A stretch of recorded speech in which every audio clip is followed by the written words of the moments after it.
Hey guys, welcome to another movie review. Today I'm going to be reviewing a film that probably not a lot of people were expecting me to review for a movie review, and that is South Park, Bigger, Longer, and Uncut. I actually remember when the show first came out in the late 90s. It definitely had a lot of controversy. It was definitely very vulgar, very mean-spirited. Obviously a lot of people either really hated it or really liked it. I was one of those people where I really didn't was invested in the show that much. I collected more so the toys and the calendars that really didn't have any of the language on it or anything. Um, but I really was never invested into the show. I think I saw some of the episodes in my adult years, but I really was never really involved with the show. So I kind of went into this movie really only remembering the toys and remembering how big it was from back in the day in the late 90s and just kind of going in just to experience it. So I'm going to be reviewing the actual movie of South Park for you today. So in this movie, you guys, it's about the kids from South Park, and they go to this new R-rated Canadian comedy at their local movie theater. The movie theater employees won't let them in at first, and they're able to convince a homeless man to buy them tickets to go see it.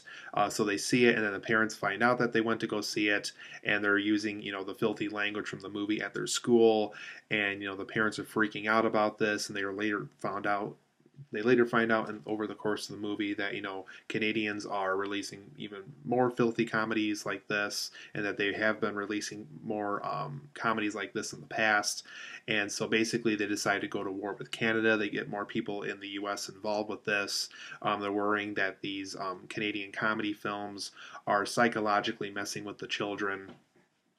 And so they go to war with them, and all hell breaks loose, literally, if you know what I mean when you see the movie.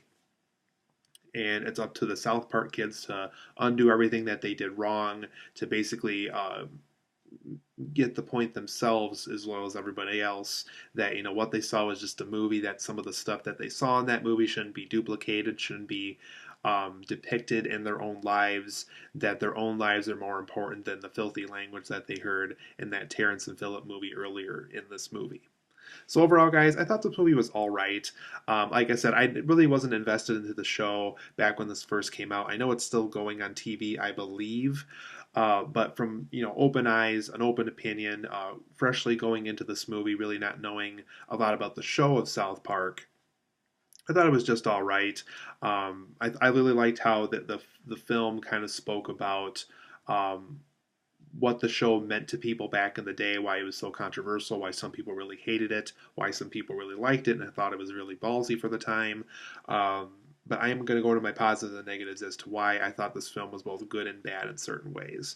So, for my positives and negatives of the film, like I was just talking about, but probably my favorite thing about South Park, Bigger, Longer, and Uncut is the relevance it had to the show's controversy, how some people thought it was appalling how they were able to do all this language in the show, all these really filthy jokes, and the film kind of depicts with its own characters just how some of that filthy content can psychologically kind of mess with their heads, thinking that it's okay to use this kind of language and use this kind of jokes. And so the film makes the point that some of the stuff that you see in that show shouldn't be happening in real life either. Like if you yourself are trying to incorporate that into your own personality, you're in for a long road of disappointment, because the movie is there to exist for comedy. It's not meant for you to take in what you saw and apply it to your own life, because it is a comedy that's not meant to be taken seriously, just like this movie. Another positive about this movie is I like some of the clever one-liners that it had throughout the movie. There's just small little things that you catch every once in a while, that characters quickly exchange between one another, that just fit the situation well. I thought it was clever on the writing behalf of this movie, so I just like some of those one-liners they had in the movie. I also like how this movie, the South Park movie here, maintains a musical feeling. I like how it really does feel like something you would see in like a classic musical from like the 60s or 70s, and how some of these scenes really do set up pretty well for a musical moment, because sometimes you'll see like a movie that does the musical route and like, oh really, they're going that route. I think for the most part this movie does that pretty well, even though these songs are meant to be filthy, like what the film's messages are about how some of this filthy content we see in some of these comedies are not meant to be taken into your own life to be used for your own personality. Um, But I liked how that musical feeling of this movie really worked, how it really didn't feel forced in there. I like how it really felt like it was in there to help improve and tell the story more. I think for the most part, this movie should make the fans happy. This movie's obviously been around since 1999, so I'm sure if any South Park fans out there watching this video are new to South Park, this pretty much should make you happy. What I remember from the show being, filthy and ballsy and controversial. The movie definitely maintains that feeling from the show. So for those who like that edge and that like that feeling of South Park, I think you'll be happy with South Park Bigger, Longer, and Uncut. For my negatives of this movie, overall, this is about an 81-minute movie approximately. The crude and mean-spiritedness of the movie does kind of wear you down after a while. I can see why the show was always meant to be these 30-minute episodes, because when you make it a feature-length film like this, it does kind of wear you down after a while. The jokes just kind of feel old and no longer that much fun. And also, I thought the film kind of lost touch with that whole, don't apply some of these really filthy things to your own life, because if you do, it's going to ruin it. How it, the comedy is meant to be taken in as comedy and for entertainment. How it's not meant to, like a drama or anything or a true life story, help inspire your life in some way. I like how the film makes that point. But like I said, some of that crude and mean-spiritedness just gets a little old after a while. Overall, and this is obviously my own opinion, but and I know the show is done like this as well.